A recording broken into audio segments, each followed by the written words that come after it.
তখন নিজেকে এত অসহায় মনে হতো, আল্লাহ দুনিয়ায় কবরে নেই, তারপর মাটিতে আছি আমি, অন্তত এখন আমি কথা বলতে পারছি। এই অবস্থায় যদি আমাকে এত অসহায় তুমি করে দিতে পারো, সত্যি যদি কবরে চলে যাই, না জানে আমি কি অসহায় হয়ে যাব। আল্লাহ রাব্বুল আলামিন এই কথাটা আমাদেরকে বিভিন্ন আয়াত দিয়ে স্মরণ করিয়েছেন। আজকের আয়াতে ওইটাই আছে, ইয়াউমা তাআতি কুল্লু নাফসিন তুজাদিলু আন নাফসিহা। সেই দিন প্রতিটি মানুষ আমার আল্লাহর সামনে যখন দাঁড়াবে, প্রত্যেকেই তার আত্মপক্ষ সমর্থনের জন্য যুক্তি তর্ক পেশ করবে। আল্লাহ আমি এই কারণে এই করেছিলাম। আমাদের আদি পিতা হযরতে আদম আলাইহিস সালাম যেদিন তিনি তৈরি হলেন, জান্নাতের ভেতরে সব কিছুই তার ওপেন ছিল, শুধু একটা জায়গা বাদ দিয়ে। আল্লাহ তাআলা জানিয়েছেন, ওয়ালা তাকরাবা হাদিহিশ শাজারাতা ফাতাকুনা মিনাজ জালিমিন। আদম সব জায়গায় যাবে, যা ইচ্ছা খাবে, যা ইচ্ছা ধরবে, কিন্তু সাবধান, এই বাড়িটা, এই ঘরটা, এই গাছটার কাছে যাবে না। কি সেই গাছ? একটা কাজ শুধু নিষেধ ছিল, সব কাজ ওপেন ছিল। আমরা অনেকেই এতদিন পর্যন্ত জানি যে গাছ মানে গন্ধম গাছ, না, শুধুমাত্র গন্ধম গাছ যদি আল্লাহ উদ্দেশ্য করতেন তাহলে কোরআনে আয়াত নাজিল করে আমাদের জানাতেন না। এটা শুধু গন্ধম নয়, এর ভেতরে আল্লাহ পাক 500 শরীয়তের বিধান দিয়েছেন। এই 500টা শরীয়তের বিধানে কোরআনে আছে। এগুলো আল্লাহর বর্ডার, এগুলো আল্লাহ পাক দিয়ে রেখেছেন সীমা। আপনি যখনই দুনিয়ায় যা ইচ্ছা করবেন, যা ইচ্ছা খাবেন, এই 500টা বর্ডারের কাছে গেলে থেমে যাবেন। কি এই বর্ডারের কাছে গেলে আপনাকে থেমে যাওয়া লাগবে। বর্ডার যদি ক্রস করে চলে যান, আল্লাহ বলেন ফাতাকুনা মিনাজ জালিমিন, তোমার নামে জালেম এটা লেখা হয়ে যাবে। আদম আলাইহিস সালামকে যদি আল্লাহ এ হুমকি দিতে পারেন, আমরা আদমের সন্তান, এ হুমকির সম্ভাবনা নেই। এই জন্য আমরা দুনিয়ার জীবন চলার পথে যখনই দেখবো যে না আল্লাহর বর্ডার, এখানে থেমে যাওয়া লাগবে আমাদের। এই যে বর্ডারের আদান প্রদান যে বিষয়টা, আজ 2-3 দিনের ভেতরে ভারত একটা নিষেধাজ্ঞা দিয়েছে আমাদের, যে আমাদের চিকিৎসা করাবে না। এদেশের মানুষও সেরকম তেড়া, বলছে যাবো না, দরকার হয় ভারতে, পাকিস্তানে যাব, চীন দেশে যাব, সিঙ্গাপুরে যাব, মালয়েশিয়া যাব, তোর দেশে যাব না, যা। আজকে বিকালে দেখেছেন দাদারা কি কান্নাকাটি করছে, না তাড়াতাড়ি বর্ডার খুলে দেন। মুশরিকদের সবচাইতে বেশি ভয় জীবনের উপরে, জীবন অপকরণের উপরে, জীবনের উপরে কোনো হুমকি আসলে মুশরিকরা সবচাইতে বেশি ভীত বিহ্বল হয়ে পড়ে। কোরআনে কারিমে আল্লাহ এটা আমাদেরকে আরো আগে জানিয়েছেন, 1500 বছর আগে, ওয়ালা তাজিদান্না আহরাসান নাসি আলা হায়াতি ওয়া মিনাল্লাযিনা আশরাকু ওয়ালা তাজিদান্নাহুম আহরাসান নাসি আলা হায়াতি ওয়া মিনাল্লাযিনা আশরাকু ইয়াওয়াদ্দু আহাদুহুম লাউ ইউআম্মারু আলফা সানা। ওয়ালা তাজিদান্না লামে তাকিদ, ননে সাকিলা, গ্যারান্টি দিচ্ছেন আল্লাহ, কারণ বানিয়েছেন তিনি, ভালো করে জানেন এর দুর্বলতা কোথায়। আল্লাহ বলেন, হে নবী, অবশ্যই আপনি এই পৃথিবীতে যত মানুষ আমি বানিয়েছি, 4500 ধর্মের লোক আছে এখন। কত? 4500 ধর্মের লোক আছে দুনিয়ায়। 810 কোটির উপরে মানুষ তামাম দুনিয়াতে এখন আছে। 257টা রাষ্ট্র আছে, তার ভেতরে বাংলাদেশ সব চাইতে বড়। এদেশের চাইতে কয়েকদিন আগে গেছিলাম মালয়েশিয়া, পুরাটা ঘুরলাম। এই দেশের চাইতে মালয়েশিয়া 8 ডবল বড়। এদেশের চাইতে সৌদি আরবে ছিলাম 14 ডবল বড়। এদেশের চাইতে আমাদের দাদাদের দেশটা 29 ডবল বড়। এই দেশের চাইতে আমেরিকা প্রায় 59 ডবল বড়। 59টা বাংলাদেশ পাশাপাশি রাখলে যত বড় হবে, আমেরিকা একাই অত বড়। মাঝে মাঝে এই সৃষ্টিগুলো নিয়ে চিন্তা করি আর ভাবি, আল্লাহ অন্য সৃষ্টি বাদ দিলাম, শুধু এই পৃথিবীটা, শুধু এই পৃথিবীটা 257টা রাষ্ট্রের একটা রাষ্ট্র আমরা। এখানে 64টা জেলা আছে, 630টা থানা আছে। বাংলাদেশে কুষ্টিয়া একটা জেলা, সদর একটা থানা। এ থানায় কতগুলো গ্রাম আছে, এর ভেতরে আমার এই থানা পাড়াটা একটা পাড়া। এই পাড়ায় কত হাজার হাজার মানুষ আমরা আছি, তার ভেতরে আমি হামজা একজন। বাংলাদেশ বাদ দিলাম, পুরা পৃথিবী বাদ দিলাম, শুধুমাত্র থানা পাড়ায় একটা জায়গায় 3-4 কাঠা জায়গার ওপরে আমি থাকি। এতটুকু মানুষ আমি, বিশাল সৃষ্টির তুলনায় আমি তোমার কাছে কি? কিছুই না। আমার নিজের শরীরের ভেতরে আল্লাহ যা দিয়েছে এগুলো আমার কন্ট্রোলের বাইরে না। আমার হাত আমার কথা শোনে? হ্যাঁ, শোনে। এখন যদি আপনি টয়লেটে বসে বলেন, দেখো আমি কিন্তু আমির হামজা, আমি নাক ধরতে পারবো না, কিন্তু গন্ধ যেন না আসে, আপনার নাক শুনবে? বলে তুমি আমির হামজা না, আমির হামজার বাপ হলেও অসুবিধা নেই, আগে নাক ধরো গন্ধ থেকে বাঁচতে চাইলে। তাহলে আমার নাকও আমার কথা শোনে না। যেটা বলতে চাচ্ছিলাম, আল্লাহর এই বিশাল সৃষ্টির তুলনায় আমি কিন্তু একেবারেই নগণ্য, একেবারে কিছুই না, উল্লেখ করাও যায় না আমারে। আল্লাহ রাব্বুল আলামিন বিশাল পৃথিবীর ময়দানে আমাকে পাঠিয়েছেন একটা ছোট্ট জায়গায়। একা একা থাকলে আমার এই চিন্তাটা আসে, আল্লাহ পাক যদি বলে, হামজা 2024 সালের অক্টোবরের 31 তারিখ পর্যন্ত তোরে মাফ করে দিলাম, যা, হিসাব দেওয়া লাগবে না। শুধু নভেম্বরের 1 থেকে, এটা নভেম্বর ডিসেম্বর চলছে, 1 থেকে 7 তারিখ, আজকে এই 7 দিনের হিসাব দিয়ে জান্নাতে চলে যা। আমার যা আমল আখলাক, আমার যা কাজ কারবার, আমার এই 7 দিনের হিসাবও এখন জোগাড় করা সম্ভব হয়নি। আপনারা পারবেন? আপনারা পারবেন না?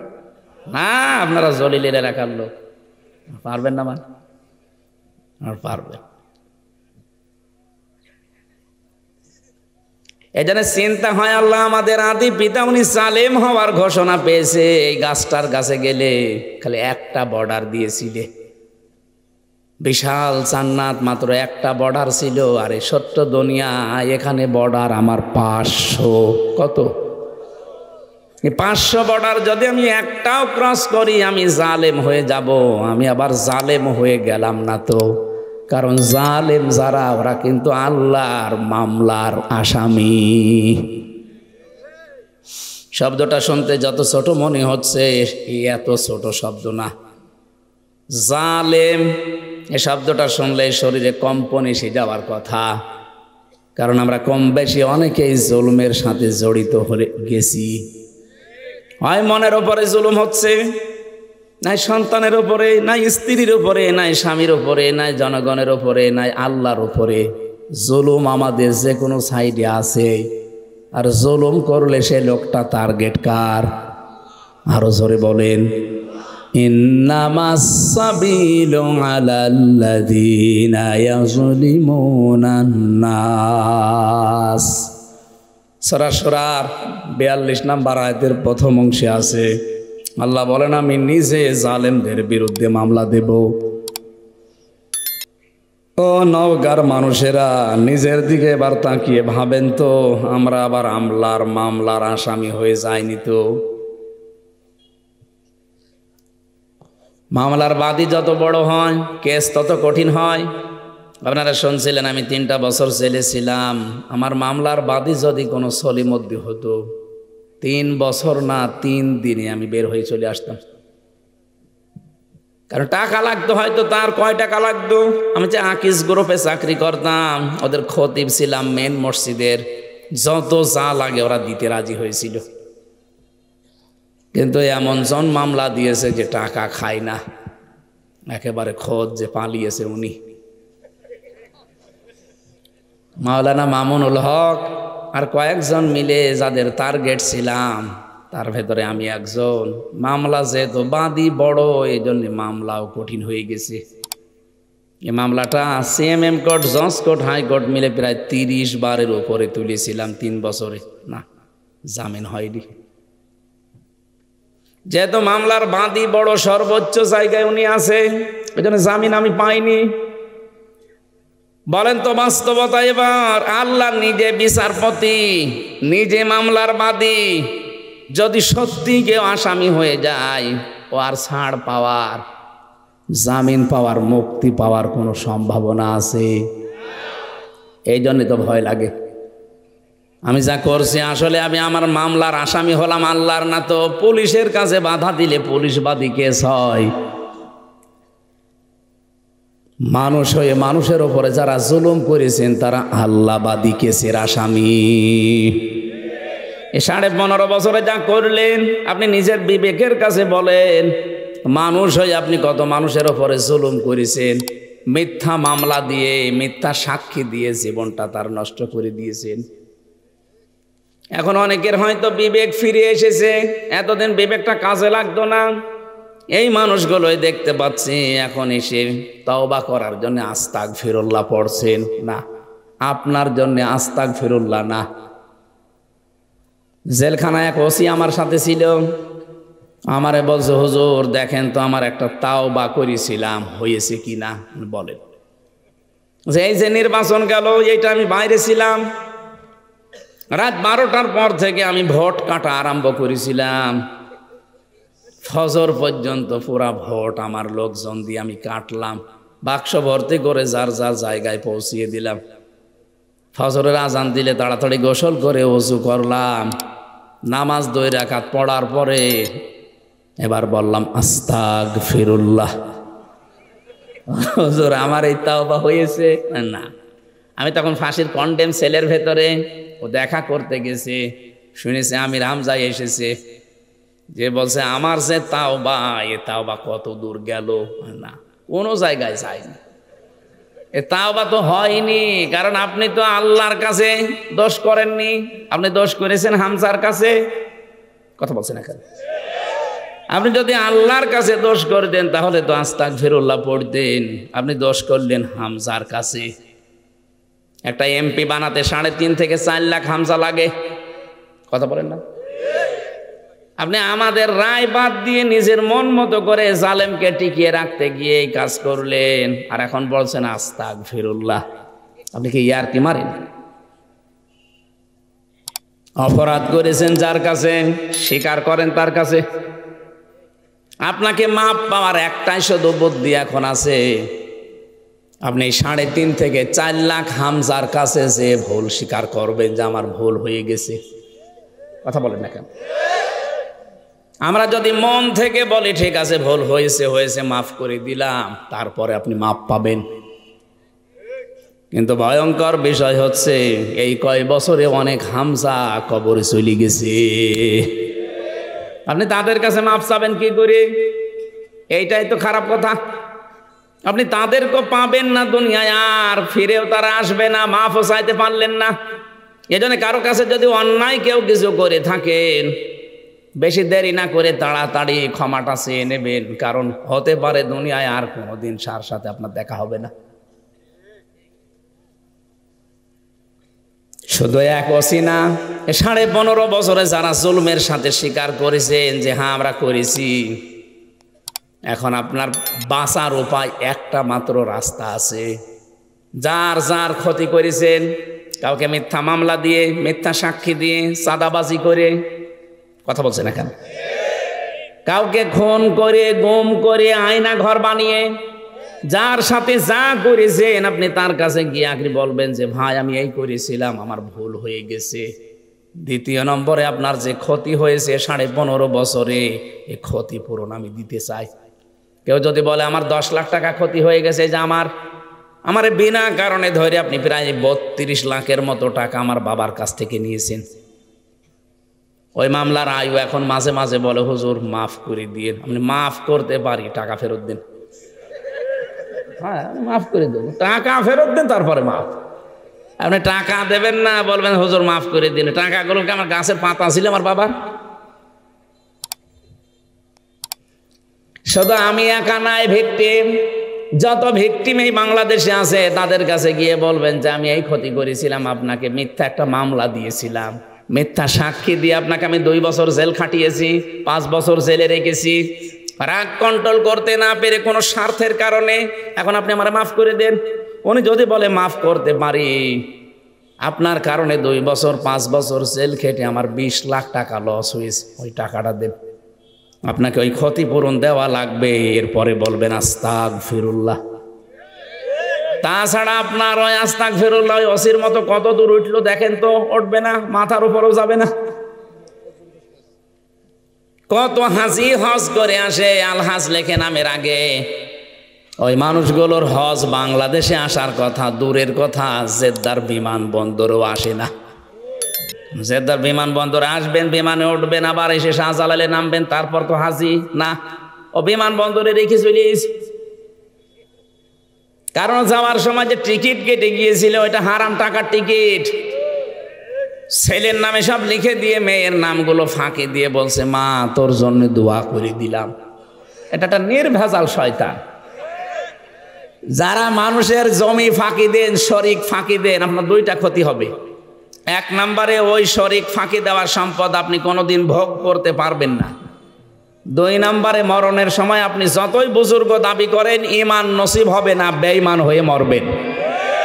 এই যে দরবেশ যেটা সালমান এফ রহমান, কি বড় বড় দাড়ি দেখেছেন, পরে বাঁচার জন্য দাড়ি কেটে নম হয়ে গিয়েছিল। 36,000 কোটি টাকা মারি কাটি 7টা ব্যাংক থেকে।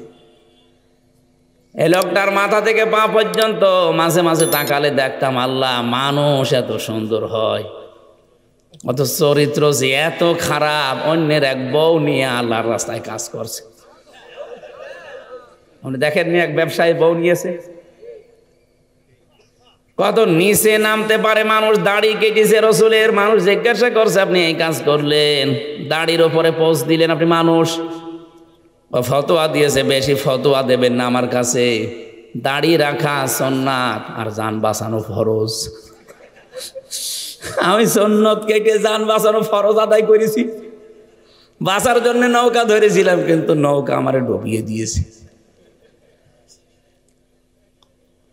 এই লোকটার মাঝে মাঝে আমার চিন্তা হয়, যখন আদালতে তোলে বলেন তো এই যে নামাজ পড়া, রোজা রাখা, হজ করা, ও হজে যে দেখতাম ওই কাবা শরীফের পাশে যে টাওয়ার, হিলটন টাওয়ারে থাকতো, জমজম টাওয়ারে, যেখান থেকে কাবা শরীফ সবসময় দেখা যায়, যেখানে 22 লাখ 25 লাখ টাকা খরচ হয় হজে, এই জায়গায় যেয়ে থাকতো।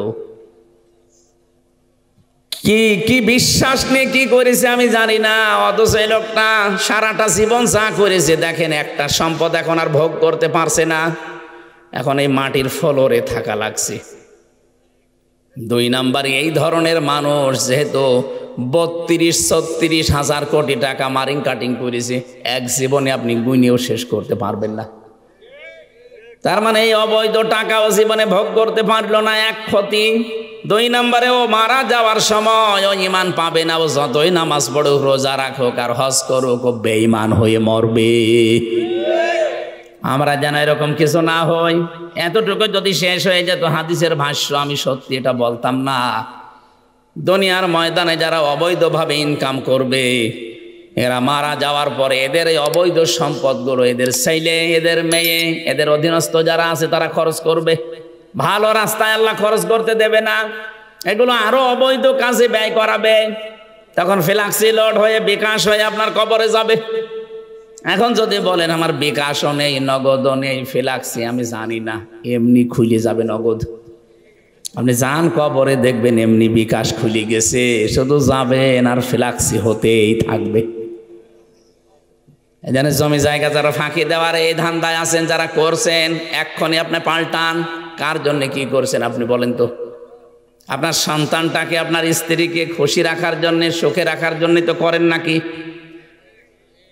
আমার আপনার মতো পাগল, আমার আপনার মতো বোকা এ পৃথিবীতে আর কেউ নেই যে বোকামি আমি করছি, পাগলামি আমি করছি।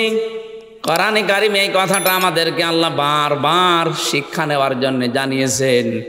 আমাল হায়াতুদ দুনিয়া ইল্লা মাতাউল গুরুর। ও পৃথিবীর মানুষেরা, কি হয়েছে তোমাদের? দুনিয়ার জীবন কিন্তু ধোঁকা। দুনিয়ার জীবন কি? কথা বুঝতেছেন? আল্লাহ বলেন সন্তান আদি তোর জন্য ধোঁকা, তোর মা বাবাও ধোঁকা, তোর স্ত্রীও ধোঁকা। এই ধোঁকার পেছনে থেকে বিশাল আখিরাতটা নষ্ট করে ফেলিস না। ধোঁকার আমি একটা উদাহরণ দিচ্ছি, একটু মিলান, ভালো করে শুনবেন। এই ছেলে, আবার ওঠো কি করতে? একটু কাটসাট করে একটু বান্দাল দেয় আর বেদের মেয়ে এসে ভেঙে দেয়। এবার ওঠেন, আপনি দেখেন এক থাপ্পড় দেন।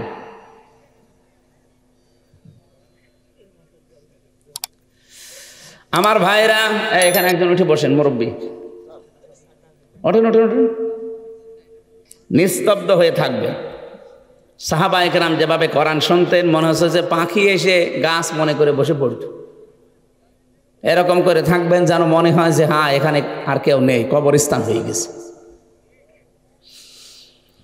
ধোঁকাটা এমন, আমার আল্লাহ কোরআনে কারিমে গরুর শব্দটা বারবার দিয়েছেন। পৃথিবীর বান্দা বান্দিরা, তোমার মা বাবাও ধোঁকা, তোমার সন্তানাদি ধোঁকা, স্ত্রী পুত্র ধোঁকা, যাদের কারণে আজ বৈধ অবৈধ দেখা দেখি করো না। বাবা শাহজালাল, মদের কাছে কুত্তা বিড়াল সব হালাল। এই থিওরিতে অনেকে চলছে না? হালাল হারাম দেখা দেখি নেই, সুদের টাকা জানে যে হারাম, এরপরও নীতি আছে। অনেকেই দেখি টাকা ছেড়ে রাখে, টাকা আসে 1000 টাকা দিলে 1000 টাকা 100 টাকা করে বেশি পায়। আমার মনে হয় নওগাঁ জেলা এখনো আরম্ভ হয়নি। সত্যি কথা বলছে যে কোরআন শরীফ আমি কিন্তু জানতাম না, এটা কুষ্টিয়ায় আছে এই জন্য বললাম। এখন যে জেলায়ও আরম্ভ হয়ে গেছে, এটা মায়ের সাথে জেনা করার গুনাহ হচ্ছে। আপনি কিন্তু জানেন যে গুনাহ হয়, জানেন না? সুদের এই টাকা নিলে যে মায়ের সাথে জেনা করার গুনাহ হয়, জানেন কিনা বলেন তো? এই যে জানা শোনার পর কেন এটা করছেন? হয়তো স্ত্রী, সন্তান, মা বাবা, ভাই বোন, এদেরকে আরেকটু শান্তিতে, আরেকটু আনন্দে, আরেকটু ভালো রাখার জন্যে। এরা ভালো থাকতে গিয়ে আপনি কি খাচ্ছেন? নিচে মায়ের সাথে জেনা করে আসলেন। সুদের টাকা খাওয়া মানে আল্লাহ এবং রসুলের সাথে ডাইরেক্ট যুদ্ধে লিপ্ত হওয়া। এত বড় কঠিন সিদ্ধান্ত নিয়ে তারপরও আপনি খেয়ে যাচ্ছেন। এই ধোঁকা ধোঁকা ধোঁকা কি হবে বোঝেন? যদি মারা যান 200 বছর পরে আপনি নওগাঁয় ফিরে আসবেন, মাত্র 200 বছর। 200 বছর পরে যে 2 তালা বানিয়েছিলেন আপনি দুনিয়ায়, এই বাড়িতে সামনে এসে বলবেন যে এই বাড়ি আমার, আমি বানিয়েছিলাম। বাড়িতে ওই সময় যারা বসবাস করবে তারা আপনাকে বাড়িতে তো ঢুকতেই দেবে না, বলবে বেশি ঝামেলা করলে কিন্তু পিটাবো। আপনার যদি থাকার জায়গা না থাকে, যান আপনি ওই মসজিদের বারান্দায় রাতটা থেকে ওখান থেকে ফুটে পড়েন। এই কথা বলছে না কেন? এটা যে বাস্তব হবে, আমি কি বানালাম? এটা বাস্তব, আপনি এটা করে দেখেন। মাত্র 3 পুরুষ পরে আপনাকে আর কেউ চিনবে না। আমি যেমন, আমার বাবার নাম রিয়াজউদ্দিন, দাদার নাম জাহান আলী, এর বাবার নাম নমাজ আলী, এরপরে আর চিনি না, আমার মনেও নেই। এখন নমাজের বাবা যেটা ছিল কি আমি জানি না, সত্যি জানি না। এই 3 পুরুষের পরে উনি যদি এখন এসে বলে কুষ্টিয়ায় এই 5 তালা বাড়ি আমার, দাঁত খুলে ফেলবো না? ভান্ডামি করার জায়গা পান না? যদি বলে না আমার ছেলের নাম নমাজ আলী, তার ছেলের নাম জাহান আলী, তার ছেলের নাম রিয়াজ আলী, তার ছেলের নাম হামজা, কিসের কি বলেন আপনি? থাকার জায়গা নেই, আপনার রেল স্টেশনে যান। এইটাই দুনিয়া। অথচ এই পাগলামিতে আমি সহ প্রত্যেকেই লেগে আছি। এই ঘর এখন কাটছে না, ঘর কাটবে একদিন, কিন্তু কাটার পরে তখন আর লাভ হবে না।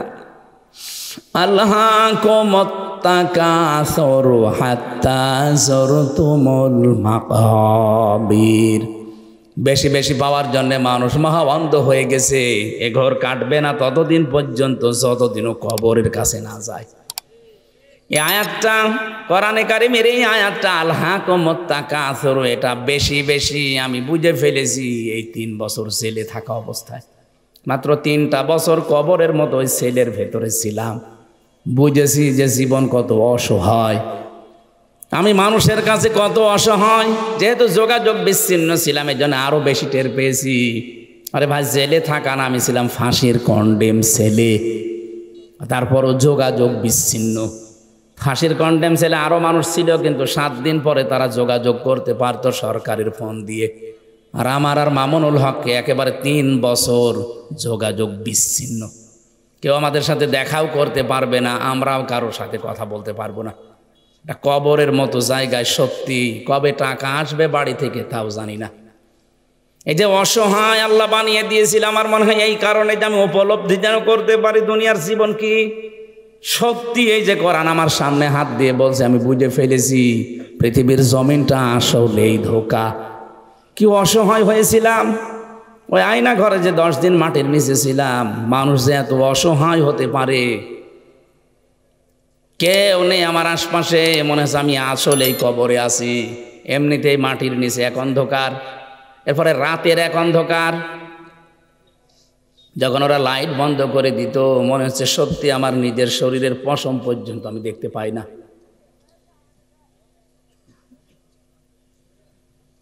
মাজায় দড়ি দিয়ে 11 ঘন্টা আমার টাঙিয়ে রেখেছিল। মাঝে মাঝে শুধু ওই 5 তলা 6 তলা থেকে, মাটির নিচে আছে 3 তলা, এর ওপরে 7 তলা 10 তলা বিল্ডিং। মাঝে মাঝে ওপর থেকে শুধু ওই টেলিফোনে ওই বক্সের মাধ্যমে আওয়াজ আসতো, ওই খালি এই আওয়াজ আসতো। 1-1.5 ঘন্টা 2 ঘন্টা 3 ঘন্টা পরে একটা আওয়াজ আসতো, অথচ আমার পা উপরে, মাজায় দেওয়া দড়ি। তখন নিজেকে এত অসহায় মনে হতো, আল্লাহ দুনিয়ায় কবরে নেই, তারপর মাটিতে আছি আমি, অন্তত এখন আমি কথা বলতে পারছি। এই অবস্থায় যদি আমাকে এত অসহায় তুমি করে দিতে পারো, সত্যি যদি কবরে চলে যাই, না জানে আমি কি অসহায় হয়ে যাব। আল্লাহ রাব্বুল আলামিন এই কথাটা আমাদেরকে বিভিন্ন আয়াত দিয়ে স্মরণ করিয়েছেন। আজকের আয়াতে ওইটাই আছে, ইয়াউমা তাআতি কুল্লু নাফসিন তুজাদিলু আন নাফসিহা। সেই দিন প্রতিটি মানুষ আমার আল্লাহর সামনে যখন দাঁড়াবে, প্রত্যেকেই তার আত্মপক্ষ সমর্থনের জন্য যুক্তি তর্ক পেশ করবে। আল্লাহ আমি এই কারণে এই করেছিলাম। কিছু মানুষ বলবে, আল্লাহ তোমার বিধান আমি মানি নাই, হ্যাঁ আমার যুক্তি আছে, কি এত সন্তানাদি দিয়েছো, তাদের কারণে তোমার হুকুম আমি মানতে পারিনি, তোমার যে সেজদা দেব সময় পাইনি। আল্লাহ পাক বলেন, সঙ্গে সঙ্গে আমি ডাক দেব হযরতে ইয়াকুবকে। তার 12টা সন্তান ছিল, কয়টা বলেন? ডাক দিয়ে বলবে, ওই বেটা, তোর চাইতে আমার এই বান্দার সন্তান অনেক বেশি ছিল। তোর তো 2টা 4টা 6টা, এর তো 12টা ছেলে ছিল, 12টা আরো মেয়ে ছিল। বলতো আমার বিধান কোনোদিন সন্তানের ওসিলা দিয়ে অবজ্ঞা করেছে, মেয়ে মানে নাই, এমন কোন রেকর্ডের জীবনে আছে? এ যদি চলতে পারে আমার বিধান মতো, সন্তান থাকার পরও তুই কেন পারলি না? আপনি বলেন তো, আপনি নিজে কি জবাব দেবেন? কিছু মানুষ বলবে, আল্লাহ আমার সম্পদের কারণে রাষ্ট্রের দায়িত্ব ছিল, এই জন্য আমি পারি নাই। আল্লাহ সুলাইমান নবীকে ডাক দেবে যে এর চাইতে তোর সম্পদ বেশি ছিল, তামাম দুনিয়া তাকে চালাতে দিয়েছিলাম আমি। বাংলাদেশ না শুধু, তামাম দুনিয়া, প্রত্যেকটি পশু পাখির ভাষা, জিনদের ভাষা পর্যন্ত নবী বুঝতো, কত দায়িত্ব ছিল তার। এরপরেও কোনোদিন আমি আল্লাহর বিধান সে লঙ্ঘন করে নাই। আপনি আত্মপক্ষ সমর্থনের জন্য কোন দলিল, কোন যুক্তি তর্ক নিয়ে যাবেন? যা নেবেন আল্লাহ সব খণ্ডন করবে, আপনার চাইতে ওই রকম মানুষ দিয়ে। বলবে, আল্লাহ আমি অসুস্থ ছিলাম, শারীরিকভাবে পারি নাই। আইয়ুব নবীকে নিয়ে এসে বলবে, এর চাইতেও বেশি। আমার এই বান্দাটাকে আমি 18 বছর পর্যন্ত অসুস্থ করে রেখেছিলাম, তোরে কয় বছর দিয়েছি? হযরত আইয়ুব নবীকে আল্লাহ 18 বছর পর্যন্ত একাধারে অসুস্থ করে রেখেছিলেন।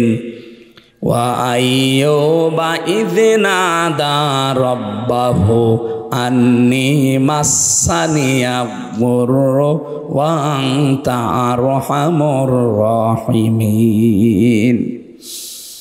স্মরণ করো আইয়ুব আলাইহিস সালামের কথা। সে যখন তার রবকে ডেকে বলেছিল, মাবুদ আমি তো অসুস্থ, তুমি তো রহমানুর রহিম, 18টা বছর আজ আমাকে পোকা খাচ্ছে, আমার স্ত্রী যতগুলো ছিল শুধু একজন বাদ দিয়ে সব চলে গেছে, আমার সন্তানাদি আমাকে ঘৃণা করে সব আমার কাছ থেকে চলে গেছে, কেউ আমার কাছে নেই। আল্লাহ আমাকে এতদিন পোকা খেয়েছে, কোনোদিন কিছু বলি নাই, কিন্তু আজকে দেখতে পেলাম সকালে আমার জহব্বায়ও পোকা লাগা আরম্ভ হয়ে গেছে। আল্লাহ আমার এই জহব্বা যদি নষ্ট হয়ে যায়, পোকা খেয়ে ফেলে, তোমার মতো দয়ার নাম আমি কি দিয়ে ডাকবো? তুমি দয়া করে আমার পোকা জহব্বায় দিও না। আমাদের অনেক অভিযোগ আছে আল্লাহর প্রতি। এই সমস্ত মনীষীদের, এই সমস্ত নবীদের, রাসূলদের জীবনের দিকে তাকালে কিছুই না আমাদের।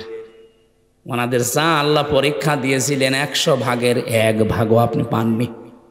জেলখানার ভেতরে কাউকে আমি 22 বছর বিনা কারণে পড়ে থাকতে দেখেছি, তার তুলনায় তো আপনি কিছুই করেননি। বলতে পারেন না তার দোষ, আর কোনো দোষ নেই, খালি ইসলাম মানা এটাই দোষ। মাওলানা জুয়েল সাহেব পড়ে আছে, এনায়েতুল্লাহ জুয়েল, আজ 22-23 বছর চলছে বিনা কারণে। এই মুশরিকদের কথা মতো তাকে আটক করে রেখেছে। মাওলানা সাইদি সাহেব জীবনে 13টা বছর কাটিয়ে গেল এক ঘরের ভেতরে। তার যে স্যাক্রিফাইস, ওনার যে স্যাক্রিফাইস। মাওলানা জসিমউদ্দিন ভাই 12 বছর কাটিয়ে আস, ওনার যে অবস্থায় রেখেছিল আপনি কাঁদবেন। আমার রেখেছিল, কষ্ট দিয়েছে, কিন্তু আমার চাইতে 100 গুণ কষ্ট তার বেশি। একটা ব্লকে 5 বছর একাধারে কারো সাথে কথা বলতে দেয়নি। টের পাচ্ছেন কত কঠিন বাস্তবতা? চিন্তা করেন তো, 5 বছর এক ঘরের ভেতরে কেউ কারো সাথে কথাও বলবে না, ওর সাথে দেখাও করবে না, ওই দূর থেকে খাবার শুধু ঠেলে দিয়ে আসতো। কিন্তু চোখে চোখে চোখ পড়লো না, কথা বলা যাবে, সিসি ক্যামেরায় দেখছে। এই মানুষগুলোর তুলনায় আমার জীবনে আমি মাঝে মাঝে মনে করি কিছুই হয়নি। এরপরও আল্লাহ আমাকে আবার সব কিছু ফিরিয়ে দিচ্ছে। আমার মা বাবা এখনো ঠিক আছে, আমার স্ত্রী এখনো ঠিক আছে, সন্তান 2টা ছিল, বের হওয়ার পরে আর একটা সন্তান আল্লাহ দিয়েছে। জমি জায়গা বাবার যা ছিল হয়তো কিছু তছনছ হয়েছে, কিন্তু এখনো ঠিক আছে।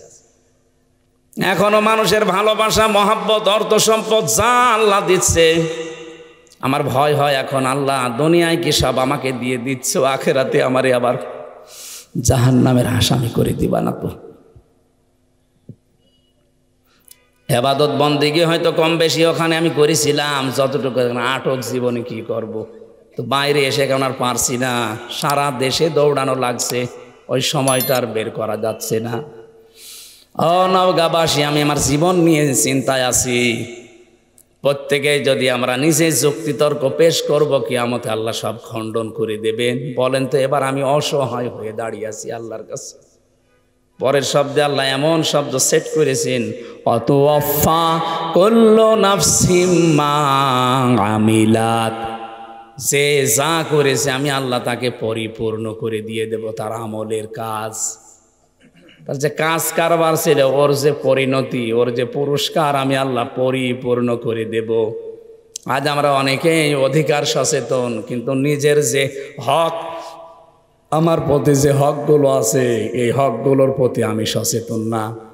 এক মা কাঁদছিল, কে কাঁদেন কেন জিজ্ঞাসা করছে মাওলানা, কাঁদেন কেন?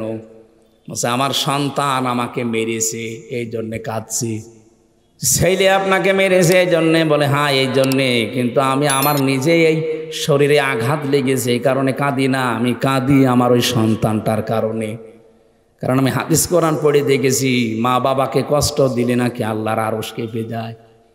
আমি যাই পেলাম কষ্ট, কিন্তু আমার সন্তানের কি হবে? ওর তো সব বরবাদ হয়ে গেল, নষ্ট হয়ে গেল। একটা মা হয়ে যদি এতটুকু চিন্তা করতে পারে আপনাকে নিয়ে, আপনার সন্তান হিসাবে মা বাবা নিয়ে কত টেনশনে থাকা দরকার। প্রত্যেকের কাজ কারবারের যে মূল্য আছে, পারিশ্রমিক আছে, প্রতিদান আছে, এনাম আছে। আল্লাহ যদি সত্যি ওই পরিমাণে আমাকে আপনাকে দেয়, কিয়ামতে একা একা যখন দাঁড়াবেন আল্লাহর সামনে কেউ থাকবে না, কেউ থাকবে না। আজ মানুষকে অনেকে ধোঁকা দেয় যে তোর চিন্তা নেই, তোর বাবার কাছে মরিদ হবি, ও বাবা কিয়ামতে তোরে দেখবে। এটা ডাহা মিথ্যা কথা। অকুল্লুহুম আতিহি ইয়াউমাল কিয়ামাতি ফারদা। আল্লাহ বলেন কিয়ামতে প্রতিটি মানুষকে আমার সামনে দাঁড় করাবো বিচারের জন্য, একজন করে। কয়জন করে? নওগাঁবাসী যে যেখানে দাঁড়িয়ে আছেন, বসে আছেন, মহিলা প্যান্ডেলে যারা আছেন, নিজের দিকে তাকিয়ে ভাবেন তো সত্যি আপনি একা দাঁড়াবেন আল্লাহর কাছে? যাই করছেন করেন, একা দাঁড়ানোর পরে আল্লাহ আপনার এই কাজ কারবারের যা কিছু হয় ওটা পরিপূর্ণ করে দেবে। কুল্লু নাফসিন যায়িকাতুল মাউত ওয়া ইন্নামা তুওয়াফাউনা উজুরাকুম ইয়াউমাল কিয়ামাহ ফামান যুহসিহা আনিন নার ওয়া উদখিলাল জান্নাতা ফাকাদ ফাজ। প্রত্যেকেই মারা যাবেন, যাওয়াই লাগবে, এইটাই ফাইনাল। আল্লাহ বলেন কিয়ামতে প্রতিটি মানুষের উজরত, পরিষ্কার পুরস্কার আমি পরিপূর্ণ করে তার হাতে তুলে দেব। দুনিয়ার জীবনে সফল তো ওই লোকটা, মরণের পরে আমি আল্লাহ যাকে মাফ করে দিয়ে বলবো যা জান্নাতে চলে যা। আমি আমার সত্যি বলছি, আমার নিজের চিন্তায় আছি। জেলখানায় যে জীবন সম্পর্কে আরো বেশি আমি বুঝে ফেলেছি এটা পুরা ধোঁকা। এখনই মারা গেলে যেই সন্তান, যেই স্ত্রী, যেই মা বাবার জন্য আমি বৈধ অবৈধ দেখি না, আল্লাহর কসম করে বলছি আজকে রাতে স্ত্রীকে যদি বলেন যে আমি মারা গেছে তোমার স্বামী, তুমি যে খাটের ওপরে আসো শুধু রাত খাটের নিচে তারে রেখে দেব, স্ত্রী বলবে না এ ঘরে আমি একা থাকতে পারবো না, জিন আসবে। কথা বলে না কেন? আপনার মা বাবা আপনাকে ভালোবাসে, আমিও জানি। ওকে যদি বলেন যে সন্তান আপনি পেটে নিয়েছিলেন, জন্ম দিয়েছেন, এ মারা গেছে, এখন আপনারা যে খাটে থাকেন এই খাটের নিচে আপনার সন্তানটাকে মাটি দেওয়া হবে, সারা জীবন এখানে থাকবে। যতই ভালোবাসে মা বাবা জীবনেও রাজি হবে না। এই হচ্ছে দুনিয়া। এটা কি? আল্লাহ আমাদের প্রত্যেককে সত্যি দুনিয়ার ধোঁকা সম্পর্কে তুমি সচেতন হওয়ার তৌফিক দান করো, বলেন আমিন। মাঝে মাঝে ভাবি আল্লাহ তুমি সত্যি যদি আমাকে যা করছে এগুলো দিয়ে দাও না, আমার ভার বোঝা বহন করা সম্ভব না। কারণ আমার 33 বছর জীবনে আমি যা করেছি আমি তো জানি। আমার জীবনটা যদি এখনই তোমার সামনে দেওয়া হয়, আমি আয়াতের তাফসীর পড়তে গিয়ে এক লোকটা বাজারে গেছে, সদাই করার পর বাজার কমপ্লিট করার পরে বাজার দোকানদারকে একটা টাকা দিয়েছে, 100 টাকার নোট। উনি ওলট পালট করে দেখে বলছে যে নেন, এটা চলে না, অচল। কি বলেন আপনি? হ্যাঁ, এর ভেতরে যে দাগ থাকার কথা ওইটা নেই, আপনি নিয়ে যান, আপনাকে আমি চিনি, অন্য সময় এসে দিয়ে যাবেন। যেই বলেছে অচল, চলে না, ও সেন্সলেস হয়ে গেছে। লোকজন এসে বলছে এই দোকানদারকে মেরেছেন, বলছে না, আগে হুঁশ ফিরান। বাতাস দিয়ে পানি দিয়ে যখন হুঁশ ফিরেছে বলছে কি এ দোকানদার আপনাকে কি মারধর করেছে, অপমান করেছে? বলছে কিচ্ছু বলে নাই। আপনি এরকম অজ্ঞান হয়ে গেলেন কেন? লোকটা বলছে দেখেন আমি বাজার করেছিলাম, এ টাকার নোটটা দিয়েছিলাম, এটা দেওয়ার পরে ওলট পালট করে দেখে বলছে এটা অচলে, চলে না, এর ভেতরে যে দাগ থাকার কথা ওই দাগটা নাকি নেই। আমি সঙ্গে সঙ্গে চিন্তা করলাম আমারও তো 100 টাকার একটা নোট আছে, তার নাম হায়াত। তার নাম কি? আমার 50, 60, 70, 80, 90 বছরের একটা হায়াত আল্লাহ আমাকে দিয়েছিল। আমি যদি সত্যি এখন মারা যাই, আল্লাহ যদি আমার হায়াতটা নিয়ে বলে বান্দা এটা অচল, কারণ এর ভেতরে শিরিক পাওয়া যাচ্ছে, এর ভেতরে মানুষকে ঠকানোর গোনা পাওয়া যাচ্ছে, এর ভেতরে মানুষের উপরে জুলুম করার গোনা পাওয়া যাচ্ছে। তোমার যে আমল নাম আমি দেখতে পেলাম, তোমার যে জীবন, এটা নিয়ে আমার জান্নাতে যাওয়া যাবে না, এটা অচল, যাও। তখন আমার কি হবে এই চিন্তায় আমার সেন্সলেস হয়ে গেছে। তাদের জীবন নিয়ে চিন্তা ভাবনার আমাদের কোথায় আছে? আমরা সম্মানিত মা বোনেরা, আমি আপনি স্ত্রী হিসাবে আপনার সাথে আমি ভালো ব্যবহার করি এই কারণে যে এই ব্যবহারটা দিয়ে যেন আমার জান্নাত তৈরি হয়। আমার সন্তানের অধিকারগুলো আমি আদায় করি এই কারণে যে আমার এই অধিকার আদায়ের কারণে কিয়ামতে যেন আমার জান্নাত তৈরি হয়। কিন্তু এই বলে আমি আপনাদের মুখে হাসি ফোটাতে কোনো হারাম পথ বেছে নেব আমার মতো পাগল দুনিয়ায় নেই। আমি কি বোঝাতে চাইলাম বুঝেছেন? অতওয়াফা কুল্লু নাফসিম মা আমিলাত, পরিপূর্ণ করে দেওয়া হবে। দুনিয়ায় যে যা কাজ করেছে তার কাজের যে ভার ওইটা আল্লাহ দিয়ে দেবে। অহুম লা ইউজলামুন, কিন্তু কারো উপরে জুলুম করা হবে না।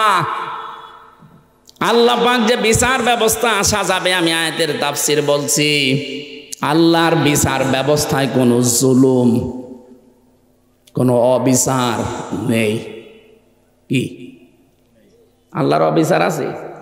আল্লাহ যদি অবিচার করে আপনি জান্নাত পাবেন? বলেন না কেন? আল্লাহ যদি ন্যায় বিচার করে না, তাও পাওয়া যাবে না। না, আল্লাহর বিচারে তো অবিচার নেই। ন্যায় বিচার করলো আপনি ধরা খাবেন, ন্যায় বিচারও বাঁচতে পারবেন না। আলেক বান্দা বলেছিল, হ্যাঁ আমি বাঁচবো, আমি 1000 বছর ইবাদত করেছি, রোজা রাখা অবস্থায়, তাও দিনের বেলা রোজা রেখে জিহাদ করলাম আর রাতের বেলা তাহাজ্জুদ পড়লাম, আমার 1000 বছর আমি পেয়ে যাব জান্নাত। আল্লাহ তাকে ঘুমের ভেতরে স্বপ্নে তালিকা দেখিয়েছে, কিয়ামত কায়েম হয়ে গেছে। ফেরেশতাকে বলছে, ওকে শুধু একটু জাহান্নামের যে জায়গা দিয়ে গরম ওঠে ওখান থেকে ঘুরিয়ে নিয়ে আয়। ওখানে এক ধরন দিয়েই ওর পানির পিপাসায় কলিজা ফেটে যাচ্ছে। ডাক দিয়ে বলে, ভাইরা আমি খুব অবস্থা খারাপে আছি, একটু পানি দেন। পানি দিতে পারি, 1000 বছর যা করেছে অর্ধেক দিয়ে দেওয়া লাগবে। দিয়ে দিলাম। যা পানি পান করার পরে পেশাবের চাপ দিয়েছে। ফেরেশতারা, আমার তো পেশাব করার জায়গা লাগবে। বলে, না এখানে সে ব্যবস্থা নেই, করে দিতে পারি, বাকি যে ইবাদত আছে 500 বছরের ওইটাও দেওয়া লাগবে। আমার জীবন বাঁচে না, আমার শরীর অসুস্থ হয়ে পড়ছি, জান দিয়ে দিলাম। পেশাব করার পরে আল্লাহ যেন ডাক দিয়ে বলে, বান্দা 1 গ্লাস পানি ভেতরে ঢোকালে আর 1 গ্লাস পানি বের করলে, এর বিনিময়ে 1000 বছরে যা করেছিলে সবই তো দিয়ে দিলে। আমি তোমাকে কিছুই দেইনি, কিন্তু 1000 বছর প্রতিদিন 1 গ্লাস করে পানি তো খেয়েছো। প্রতিদিন 1 গ্লাস পানির জন্য 1000 বছরের ইবাদত দেওয়া লাগবে, এরপরে জান্নাতে যা। এই জন্য আল্লাহ যদি সত্যিই কারো কাছে ন্যায় বিচারও করে, কেউ বাঁচতে পারবে না, সব ধরা খাবো আমরা। একটা বুদ্ধি আছে, আল্লাহ পাক যদি মাফ করে দেয়। এই জন্য কাবা শরীফ যারা তাওয়াফ করেন দেখবেন 6ষ্ঠ চক্করে, 6ষ্ঠ চক্কর দেওয়ার সময় রুকনে ইয়ামিনী থেকে হজরে আসওয়াদ এই জায়গাটা একটা দোয়া পড়া লাগে, আল্লাহুম্মা ইন্না আলাইয়া হুকুকান ফিমা বাইনি ওয়া বাইনিকা। হে আল্লাহ, আমি তোমার গোলাম বলছি, তুমি আমার মালিক হিসাবে আমাকে যা যা পাওয়ার সব দিয়ে দিয়েছো, কিন্তু তুমি যে আমার মালিক হিসাবে আমি তোমাকে কিছু দেব, কিচ্ছু দিতে পারিনি। একটা জিনিস আমার কাছে আছে, তুমি আমারে মাফ করে দাও। বিশ্বনবী নিষ্পাপ হওয়ার পরও প্রতিদিন এইটা 100 বার করে পড়তেন, আল্লাহুম্মা হাসিবনি হিসাবান ইয়াসিরা। আল্লাহ তুমি যাই করো আমার হিসাবটা সহজ করে দিও। সাহাবী প্রশ্ন করলেন, হুজুর হিসাবা ইয়াসিরা কারে বলে? বিশ্বনবী বলেন, আল্লাহ যাকে মাফ করতে চাইবে ওই বান্দাটাকে আলাদা করে এক জায়গায় নিয়ে ঘিরে ফেলবে কুদরতের চাদর দিয়ে। লক্ষ কোটি কোটি মানুষের সামনে থেকে চোখের আড়াল করে ফেলবে তাকে ঘিরে ধরে আল্লাহ নিজের সামনে দাঁড়িয়ে ওকে বলবে, এটা করেছিলি, এটা করেছিলি, এটা করেছিলি। লোকটা তো সব কিছু সামনে দেখতে পাবে ভিডিও ক্লিপ আকারে। মাথা নিচে করে বলবে, মাবুদ আমার ভুল হয়ে গেছে। সত্যি যা তুমি দেখালে সব আমার জীবনে আমি করেছি, আমার ভুল হয়ে গেছে। নবীজি বলেন, সঙ্গে সঙ্গে আল্লাহর রহমতের জরিয়ার ভেতরে জোশ পয়দা হয়ে যাবে। আল্লাহ ডাক দিয়ে বলবে, বান্দা কাউকে কিছু বলবি না, চা তোরে গোপনে মাফ করে দিলাম। এইটাই আমরা চাচ্ছি। তাছাড়া ন্যায় বিচার আল্লাহ করলেও বাঁচতে পারবো না, অবিচার তো নেই। এই একটাই পথ শুধু খোলা আছে। কিন্তু ভয় হয় ওই লোকটার মতো, আল্লাহ যদি আমল নামাটা দেখে বলে বান্দা এটা অসল, এর ভেতরে তোর বোনকে ফাঁকি দিয়েছিস সেইটা লেখা আছে। এরকম মানুষ নেই দেশে। এর ভেতরে সন্তানের হক আদায় করিস না এটা লেখা আছে। এরকম অসল জিনিস নিয়ে তো আমার জান্নাতে যাওয়া যাবে না। এর ভেতরে এমন এমন জিনিস আমি তোর ভেতরে তুলে রেখেছি। দেখ, তুই মহিলা, তুই নারী, তোর ভরে তোর স্বামীর যে হক ছিল তুই আদায় করিস নাই, তোর শ্বশুর শাশুড়ির হক ছিল আদায় করিস নাই। এরকম অসল আমল নামা নিয়ে তুই জান্নাতে যেতে পারবি না। সম্মানিত মা বোনেরা শুনতেছেন, আমি জানি, একটু একটু বিবেক দিয়ে চিন্তা করেন তো কি হবে তখন আমার যতটুকু মনে হয় আমাদের 100 জনের 98 জন আমরা ধরা খেয়ে যাব। আমি যেন ধরা না খাই। এজন্য বাকি জীবন যেহেতু ধোকার জীবন, আজ হলেও কাল হলেও আমাকে মরাই লাগবে। কার জন্য কি করছি এই চিন্তাটা যখন আপনার সামনে স্পষ্ট হয়ে যাবে যে আমি কার জন্য কি করছি, তখন অন্তত হারাম কাজ আপনি ছেড়ে দিতে পারবেন, হালালের দিকে আস্তে আস্তে এগিয়ে যাবেন। হারাম কাজগুলো ছেড়ে দিয়ে হালাল কাজের দিকে যখন মানুষ এগিয়ে যেতে চায়, আল্লাহ বলেন আল্লাযীনা জাহাদু ফীনা লানাহদিয়ান্নাহুম সুবুলানা ওয়া ইন্নাল্লাহা লামাআল মুহসিনিন। যারা আল্লাহকে পাওয়ার জন্যে একটু চেষ্টা করে, আল্লাহ তাকে পথ দেখাতে হাজারো রাস্তা খুলে দেয়। আল্লাহ আমি সহ যারা এসেছি আমাদেরকে তুমি কিয়ামতে অপমান করো না, গোপনে এরকম ঘিরে একা একাই আমাদের মনের অজান্তে মাফ করে দিও, বলেন আমিন। যে যা করছি সামনের জীবনে আমরা হিসাব নিকাশ করে করব। এমন কিছু করব না যেটা আমি নিজে দেখলে আনন্দ পাই, অন্য দেখলে লজ্জা পাই। মোবাইলে এমন দৃশ্য রাখা যাবে না যে দৃশ্য নিজে দেখলে ভালো লাগে, আনন্দ লাগে, অন্য কেউ দেখলেই আমার লজ্জা লাগে। এরকম দৃশ্য নেই। কথা বলে না কেন? যাদের মোবাইলে এরকম সিনেমা, থিয়েটার, উলঙ্গ নাচ আছে এক্ষুনি ডিলিট করে দেবেন। বলা যায় না এখনই যদি আপনি মরে যান এই মোবাইলটা আপনার মা আপনার বাবা ব্যবহার করবে। কথা বলছে না কেন?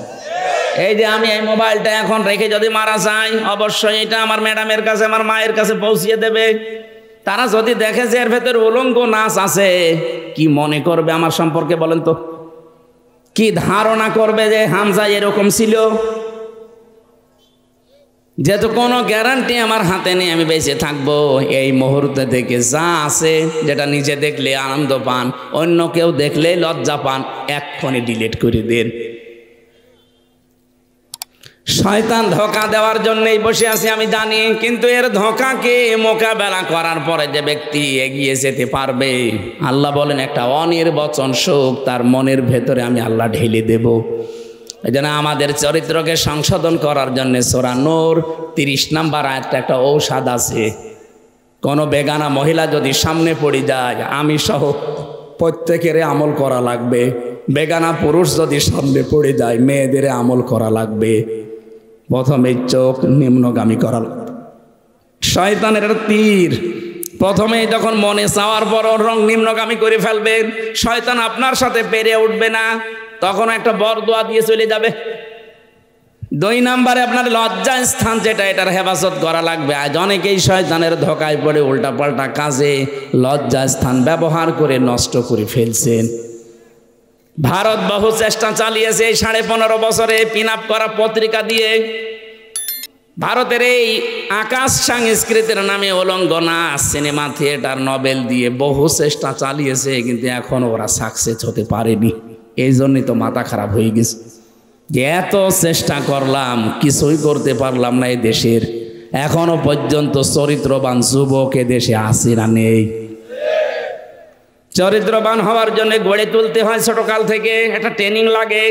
এদেশে যারা ইসলাম কায়েম করতে চায়, একামতের দিনের দায়িত্বে যারা আছে, এই মানুষগুলো এইটার ধাঁচে ধাঁচে আপনার ছেলে মেয়েকে গড়ে তুলে। আমি আপনাকে বলছি না যে এইভাবে গড়ে তোলেন, আপনি চিন্তা করেন আপনার ছেলেকে নিয়ে মেয়েকে নিয়ে এমন এমন জায়গা থেকে গড়ে তুলছে যে ছেলেটা সিগারেট খায় না, লাল পানি খায় না, ডাল খায় না। অথচ এই চোখ দিয়ে দেখেছি বিশ্ববিদ্যালয়ে অধ্যাপকে ক্লাস নিচ্ছে আর ছাত্র যে জুতা দিয়ে পিটাচ্ছে, বলছে শালা তোরে মেরেই ফেলবো। আমি এই চোখে এইটাও দেখেছি, শিক্ষক অজু করছে আর ছাত্র পায়ে পানি ঢেলে দিচ্ছে, হাত দিয়ে কাদা ছাড়িয়ে দিচ্ছে ছাত্র, অথচ বয়স বেশি না, মাত্র 7.5-8 বছর বয়স। এইটাও ছাত্র, ওইটাও ছাত্র। এটা কোরআনের কাছে আসার কারণে, পড়ার কারণে এটা মানুষের মতো মানুষ হচ্ছে। আর ওইটা বিশ্ববিদ্যালয়ে মাস্টার্স করার পরও জানোয়ার হয়ে গেছে। জামানা যা সামনে আসতেছে খুব কঠিন জামানা, এই জন্য হেফাজতে থাকা লাগবে। বিশেষ করে পরবর্তী প্রজন্মগুলো এমন এমন কিছু রেখে না যায়, আমি মরে গেলাম শেষ, কিন্তু ওরা তো মরে না।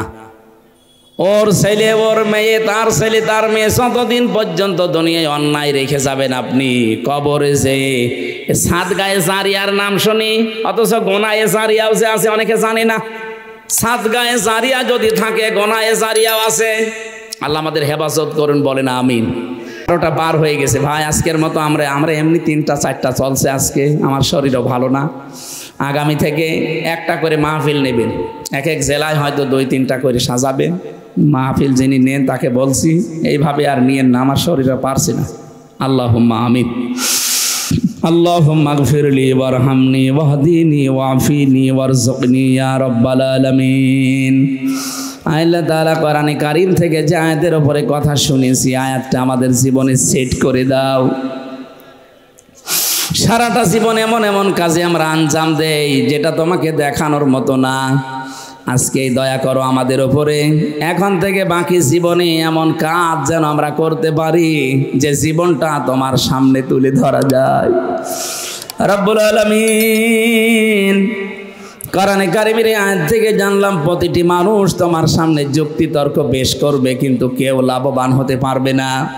ওই রকম যুক্তি খণ্ডন করার বহু কিছু তোমার কাছে আছে। আল্লাহ, আমরা যেন ধরা খেয়ে না যায়। দুনিয়া আমাদেরকে সব তুমি দিয়ে দিও না, জানি আখেরাতে একেবারে খালি হাতে ওঠা লাগে। দুনিয়াতে যা করো করো, আখেরাতে যেন বাদশাহ হয়ে উঠতে পারি। আল্লাহ কবুল করে নাও। এ মাহফিলের আয়োজন করতে গিয়ে তোমার যে বান্দারা শ্রম দিয়েছে, কষ্ট করেছে, এদের কষ্টকে কবুল করো। এই শীতের রজনীতে এত রাত পর্যন্ত যারা কোরআনে কারীমের জন্য জেগে আছে, এই মানুষগুলোকে তুমি আজকে মাফ করে দাও। এলাকায় কত মানুষ কবরে আছে, আল্লাহ কবরগুলোকে জান্নাত বানিয়ে দাও। মা বোনদেরকে খাদিজার মতো, আয়েশার মতো বানাও। রব্বানা হাবলানা মিন আসওয়াজিনা ওয়া যুররিয়াতিনা কুররাতা আয়ুনি ওয়াজআলনা লিল মুত্তাকিনা ইমামা। আদম নবীর ওই দোয়াটা সন্তান হিসাবে আমরা করছি। রব্বানা যালামনা আনফুসানা ওয়া ইল্লাম তাগফির লানা ওয়া তারহামনা লানাকুনান্না মিনাল খাসিরিন। মানে সত্যি আমরা লজ্জিত, সত্যি আমরা অপমানিত, সত্যি আমরা আফসোস করছি। রব্বুল আলামিন, ফিরে এসেছি মন থেকে, তুমি আমাদেরকে আর ফিরিয়ে দিও না, কবুল করে নাও। বারবার চিন্তা হয় কিয়ামতে আবার অপমানিত হয়ে যাব না তো আল্লাহ। এমন কিছু কাজের আঞ্জাম দেওয়ার সুযোগ করে দিও যেটা কিয়ামতে তোমাকে আলাদাভাবে দেখানো যায়। হাল্লাকা সিররুন ইনদাল্লাহ বাইনাকা আনতা ওয়া বাইনাল্লাহ হাল্লাকা সাদাকাতুন তাকফা লা ইয়ালামুহা ইল্লাল্লাহ। জীবনের অভাবগুলো দূর করে দাও, আমাদের স্বভাব ভালো করে দাও। সবচাইতে বেশি ভয় হচ্ছে নামের আগে আলেম লেখা আছে, এই কারণে কিয়ামতে আবার সত্যি আমরা অপমান হয়ে যাব না তো আল্লাহ। আমার নবী জানিয়েছেন আলেমদেরকে কিয়ামতে তুমি নাকি আলাদাভাবে ঘিরে নিয়ে গোপনে বিচার করবা। রব্বুল আলামিন, অপমানিত করো না, নিজ গুণেই ক্ষমা করে দাও। দুনিয়ার এই ধোঁকাময় জীবনকে আমাদেরকে উপলব্ধি করার সুযোগ দাও। আমরা যেন হালাল হারাম এক করে না ফেলি। ওয়ালা তালবিসুল হাক্কা বিল বাতিলি ওয়া তাকতুমুল হাক্কা ওয়া আনতুম তা'লামুন। আল্লাহুম্মা গফিরলি ওয়ারহামনি ওয়াহদিনি ওয়া'ফিনি ওয়ারযুকনি ইয়া রাব্বাল আলামিন। আল্লাহুম্মা ইন্না নাজআলুকা ফি নুহুরিহিম ওয়া নাউযু বিকা মিন শুরুরিহিম। রব্বানা লা তুযিগ কুলুবানা বা'দা ইয হাদাইতানা ওয়া হাব লানা মিন লাদুনকা রাহমা ইন্নাকা আনতাল ওয়াহ্হাব। আল্লাহ যে মানুষ করে বিশাল আয়োজনে বাসর ঘরের মতো সাজিয়েছে তোমার এই কোরআনের অনুষ্ঠানটা, এদের জীবনের যাদের অভাব আছে দূর করে দাও, যারা অসুস্থ আছে শেফায়ে কামেলা আজেলা নসিব করো। আগামীতে এই মাহফিলটা কোরআনের প্রসারে আরো বড় করে কবুল করে নাও। মাওলানা মুআজ্জিম অসুস্থ, সুস্থতা দান করো। আল্লাহ তাআলা আমার বাবার কালকে অপারেশন হবে, আল্লাহ তুমি সাকসেস করে দিও। লা হাওলা ওয়ালা কুওয়াতা ইল্লা বিল্লাহিল আলিয়্যিল আযীম। সুবহানা রাব্বিকা রাব্বিল ইজ্জাতি আম্মা ইয়াসিফুন ওয়া সালামুন আলাল মুরসালিন আলহামদুলিল্লাহি রাব্বিল আলামিন। মরণ আসলেই যেন পড়তে পারি লা ইলাহা ইল্লাল্লাহু মুহাম্মাদুর রাসূলুল্লাহ। সালাম।